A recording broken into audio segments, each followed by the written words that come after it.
Në këtë video do komentojmë se si përdorim ushtrimin tek vendi për të menaxhuar qenien ndërkohë që jemi duke gatuar. Këtu do punojmë me Leon, një këlysh labrador 8 muajsh, me të cilin jemi duke punuar për të tejkaluar sfidat që ankthi i ndarjes krijon. Një problem i zakonshëm i qenve me anksin e ndarjes është se ata e kanë shumë të vështirë të rinë në një vend, apo të jenë të përqendruar në të njëjtin detyrë për një kohë të gjatë. Shpesh pronarët këtë problem e lidhin me moshën, apo mendojnë që qeni i tyre është një qen me energji të lartë. Por në fakt, qëndrimi në një vend ka të bëjë vetëm me vetkontrollin, dhe me vetkontrollin ne duhet të punojmë çdo ditën e parë marrim qenin në shtëpi, duke bërë këtë gjë pjesë të rutinës nga fillimi i marrëdhënies sonë me qenin.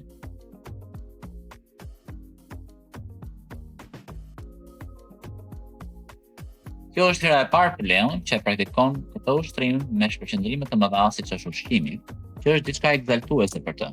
Duke marrë parasysh marrëdhënien e tij me ushqimin, unë duhet të jem më vigjilent për daljet e tij të paparashikuara në mënyrë që ta ridrejtoj tek vendi dhe t'ia bëj më të qartë se çfarë pres prej tij në këto momente.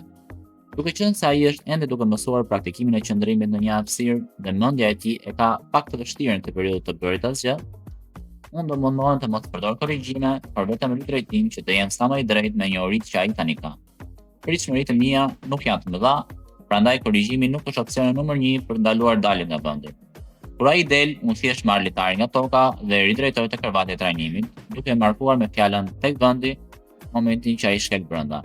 Kështu i tregoj se çfarë është duke bërë në këtë moment kur unë markoj veprimin e tij me një fjalë.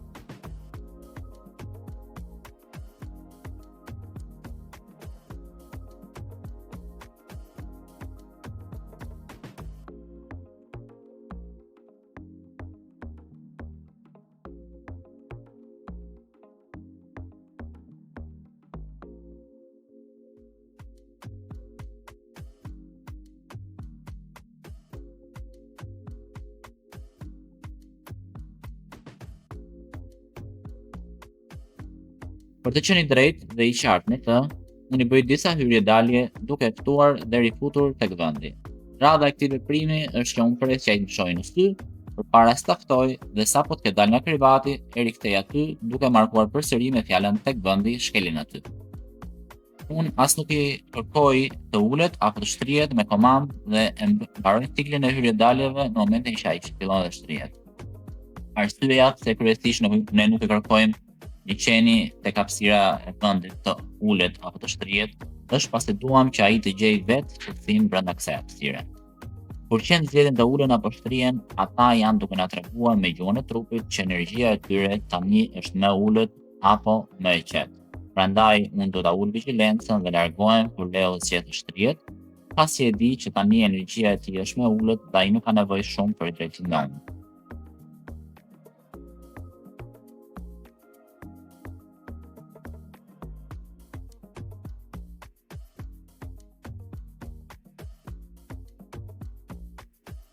Sekreti i suksesit në përmirësimin e vetkontrollit të qenit tuaj është praktika e vazhdueshme dhe kjo nuk është diçka që bëhet një herë në ditë, por në shumicën e kohës që ju jeni duke kaluar kohë me qenin tuaj. Nëse nuk jeni duke shëtitur apo interaktuar në lojë me qenin tuaj, ai duhet të jetë duke praktikuar qetësinë. Në fund të ditës, qeni do të shfaqë sjelljet e cilat praktikon më shpesh. Nëse ne e lejojmë të vërdalliset pa drejtimin tonë shumicën e ditës, ai do të ketë shumë të vështirë të vetkontrollohet, kur në të vërtetë ne kemi nevojë që ai të mbajë energjitë e tij. Gjithashtu, çfarë sjelljesh ne lejojmë të ndodhin kur jemi me qenin, ato janë sjelljet që ai do të shfaqë më së shumti, situata bëhet më intensive pranë nesh, apo ka zhurma dhe gjëra të reja do ndodhin për të. 3 janë hapësirat ku qeni juaj mund të ndihet i sigurt apo i qetë. E para është ta fazi, që kufizon hapësirën e tij, por furnizon instinkt natyral të skutave, duke i dhënë një ambient personal larg shpërqendrimeve.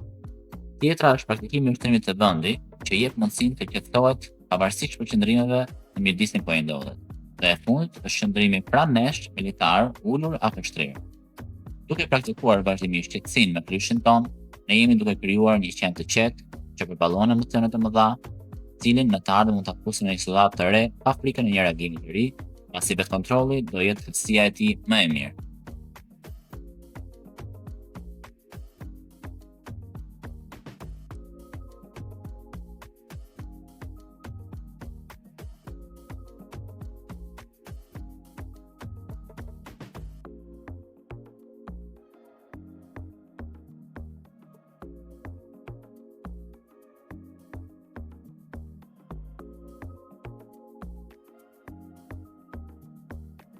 Për të shpërbyer të parimin e mirë që lejo bërja në këtë ushtrim, unë e marr jashtë vendit për të praktikuar instiktin e presë dhe kthimin tek unë. Këtë e bëj duke i hedhur ushqimin në tokë, për ta ndjekur dhe duke thritur mbrapsht. Në fund ushtrimin e mbyll duke kthyer mbrapsht tek vendi deri kur ai shtrihet për ta nxjerrë nga aty për një shëtitje apo aktivitet që do ta shpërblente hapin e madh që ai bëri në këtë eksperiencë të re. Fakti që ai shtrihet kaq shpejt është një tregues shumë premtues për Leon, duke marrë parasysh problemet e ankthit dhe moshën e re që ka.